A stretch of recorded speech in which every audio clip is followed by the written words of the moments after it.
In today's episode, we are traveling to one of the most unique countries on Earth, India. Here, dinosaurs have only been recently discovered in a huge amount, and the fossils and discoveries are beyond fascinating. Let us travel back in time 66 million years to when the height of these discoveries are found in western India.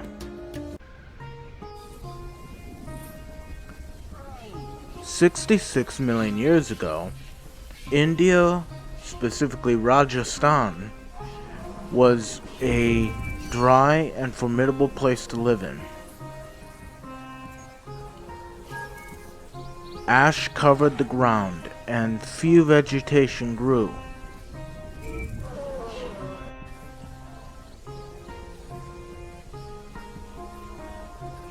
Most of the dinosaurs in India consisted of long-necked sauropods.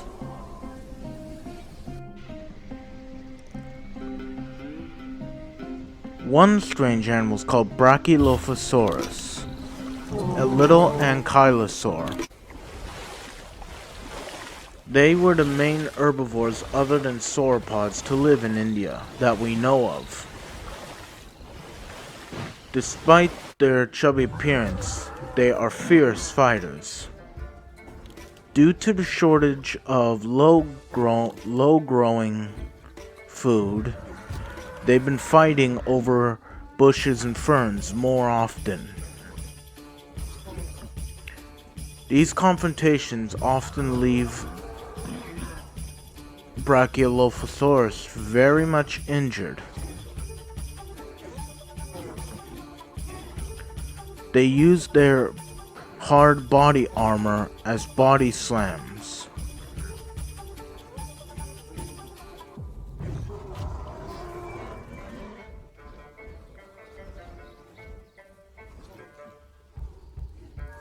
Brachylophosaurus do not have much brain, so they will continue fighting until one has backed down.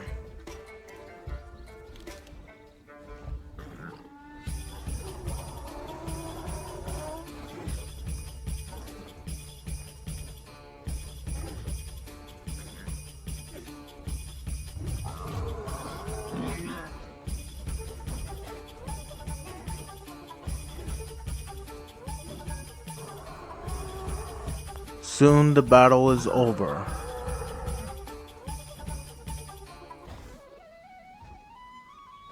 This male Brachylophosaurus has claimed this part of the lake as his territory.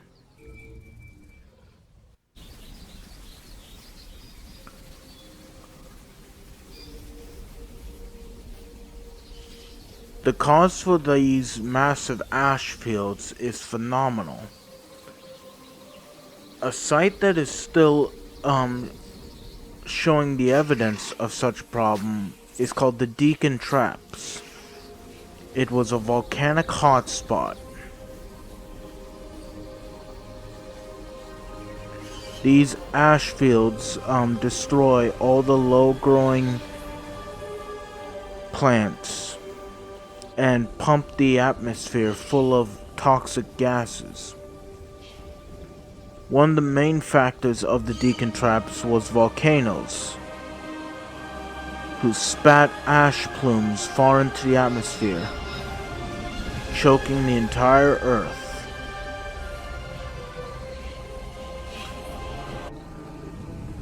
But this toxic gas is filled with toxic monoxide. These Brachylophosaurus aren't fighting.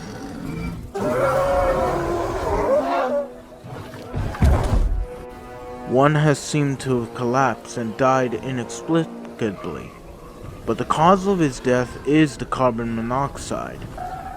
This toxic cloud has been killing most low ground feeders around India. This also affects their eggs, which is why there are so few non-sauropods in India.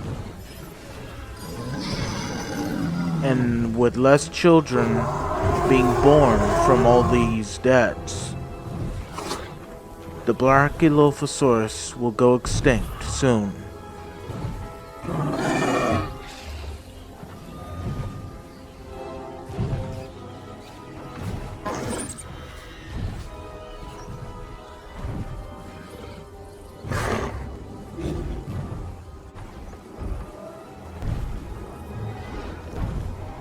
The sauropods with their long necks are able to avoid the fumes of the carbon monoxide and thrive.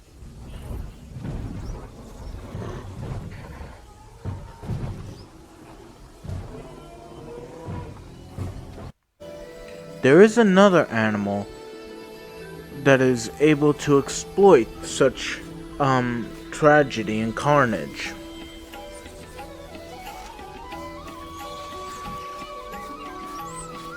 This is Jabarinka, a small raptor that lived in India. Small compared to their North American cousins such as Velociraptor in Mongolia and Utah Raptor in Utah, but they nonetheless are perfectly designed to exploit this harsh landscape.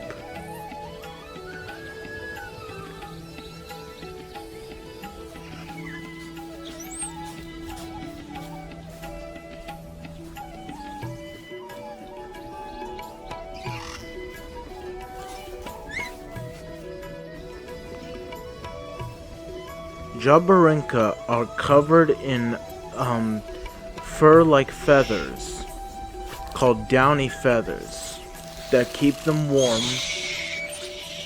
and show bright colors. And due to this, they have gender differences. But downy feathers come at an even better use.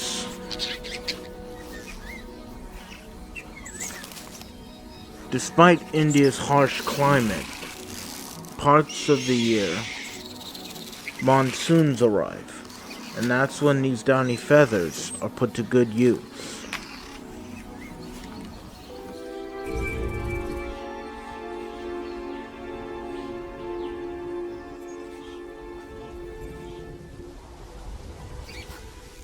The relief for the dinosaurs of India is rainstorms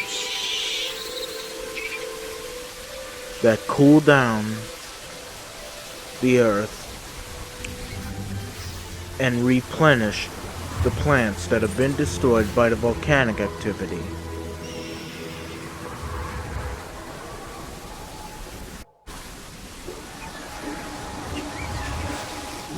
Like mentioned earlier, the downy feathers come to good use. Even though the Jabarinka get wet, they are able to keep themselves insulated in the cold weather. These downy feathers will evolve into the fancier, more streamlined feathers that birds have today. In the meantime, these pesky little scavengers hurry into the foliage, trying to keep themselves dry in the monsoon.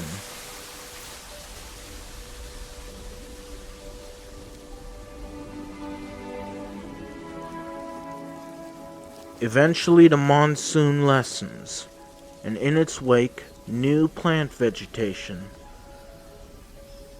with their thirst quenched, the plants can repopulate this volcanic wasteland.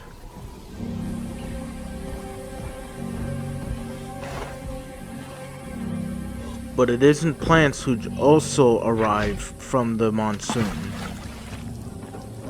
This is an Indosuchus, a small dinosaur, part of a large group of carnivores called abylosaurs. Known for their hilariously tiny arms that were virtually useless, these carnivores dominated the southern hemisphere, while T-Rex roamed the north. This Indosuchus is small, only at 3 meters long, and is primarily a scavenger.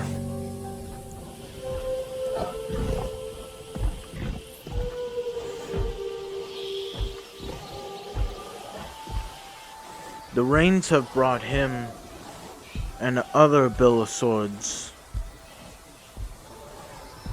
down to this landscape.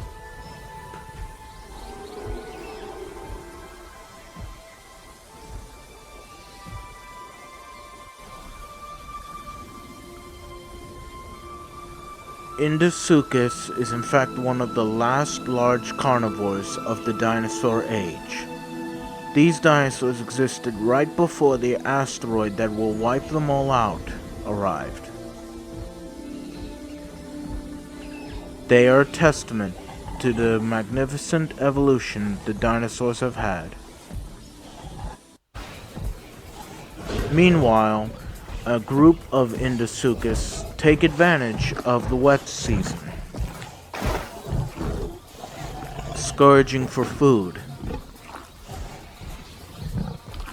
A lot of dinosaurs that died of carbon monoxide poisoning are out for the pickings for scavengers such as them. Indisuchus are far too small to attack the large sauropods, so they are of no threat to them. And there's no need to harass the sauropods either, when there's plentiful buffets of food already on the landscape.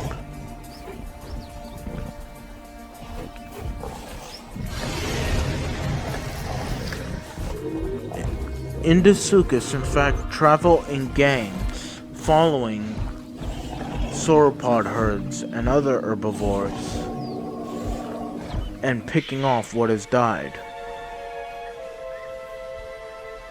Later that night, the Indian landscape is still teeming with life.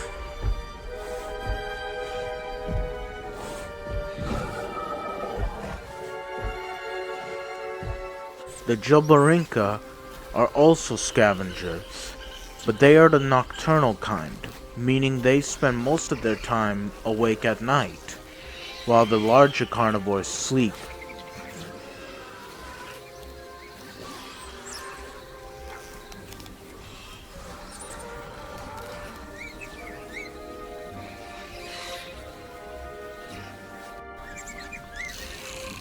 They have amazing eyesight to be able to see in the dark. It's not just the Jurassic that have great senses at night. The Brachylophosaurus, either in day or at night, have terrible eyesight, yet they have a keen sense of smell. So it doesn't make a difference whether they are awake or at night. They are able to find food just as easily.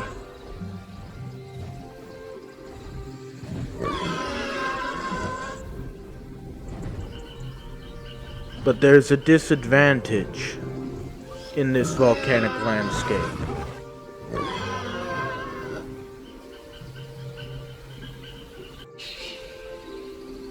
A peril that is far more dangerous. The next morning, the rain is different. It is acid rain, a dangerous form of rain that can burn off flesh. These are not Indisuchus, but a larger relative called Rajasaurus. This pair have found a lone Titanosaurus and intend to harass their unwary victim. The Titanosaurus has gotten left behind due to the acid rain in the confusion.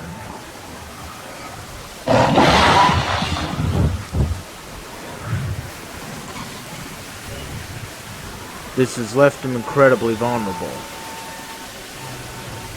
Even with his large size, a single Rajasaurus can't even imagine taking down a fully grown sauropod. But they have ambush on their side.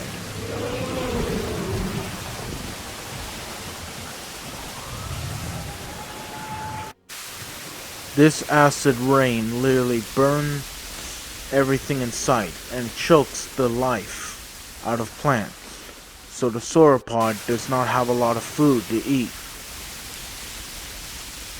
and it sends other herbivores migrating to escape the damage.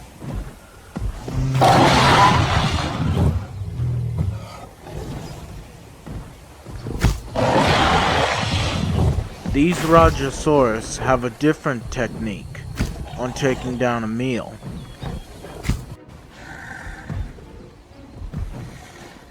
It's called mob hunting. Basically harassing their prey until the opportune moment.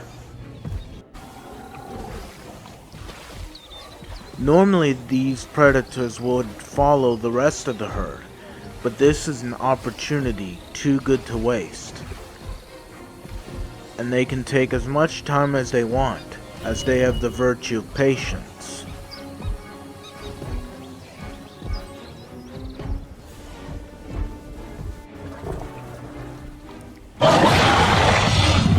The first step is startling and confusing their victim.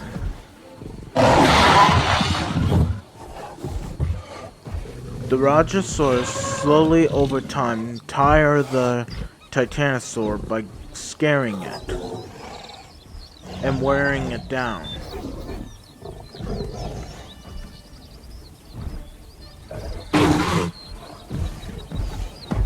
The next step is literally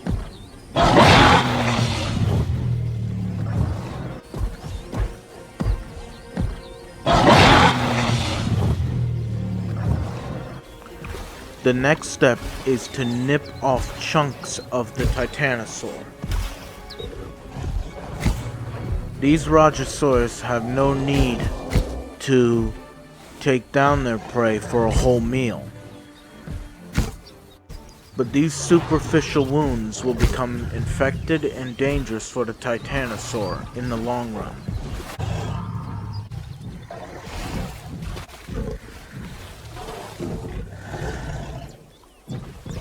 All the Rajasaurus have to do is wait.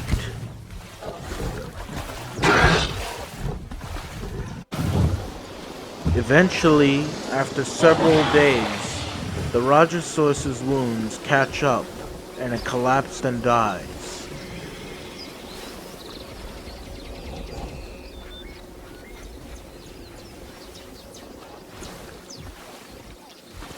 Once their prey is down, the Rajasaurus feast.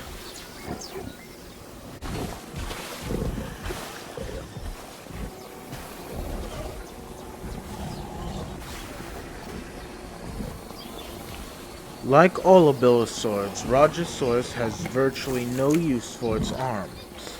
It is all in the head. Not only do they take up to 80 kilograms of meat per bite, but they have enormous heads with one of the best bite forces, almost as effective as a Tyrannosaurus, making them the kings of India.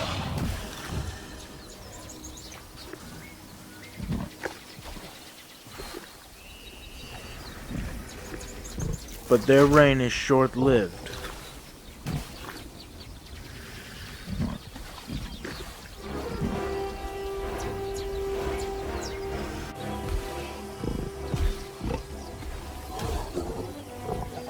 Once the Rajasaurus has had their fill, they move on. But they are about to be overthrown not by another large predator, but by nature itself.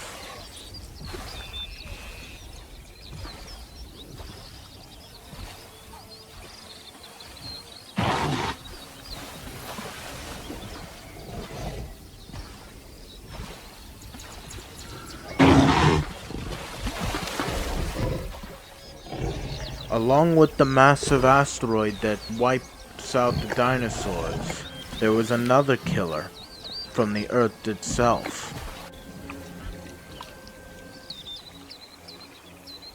This killer was abnormal volcanic activity,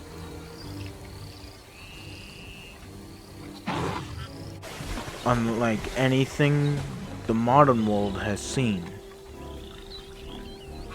Soon this eruption will start an earthquake.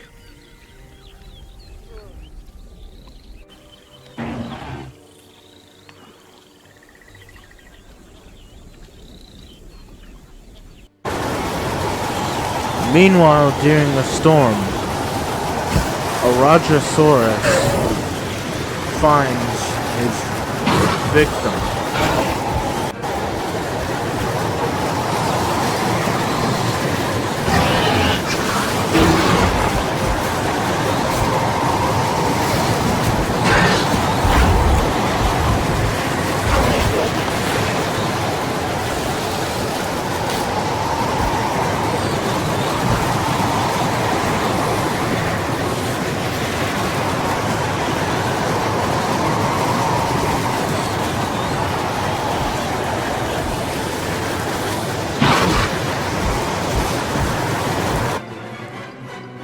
Overnight, the earthquakes increase, and this entire landscape is thrown into chaos. The volcanic eruptions in India were a contributing factor for the end of the dinosaurs, and at this last frontier, we witnessed the last of the dinosaurs.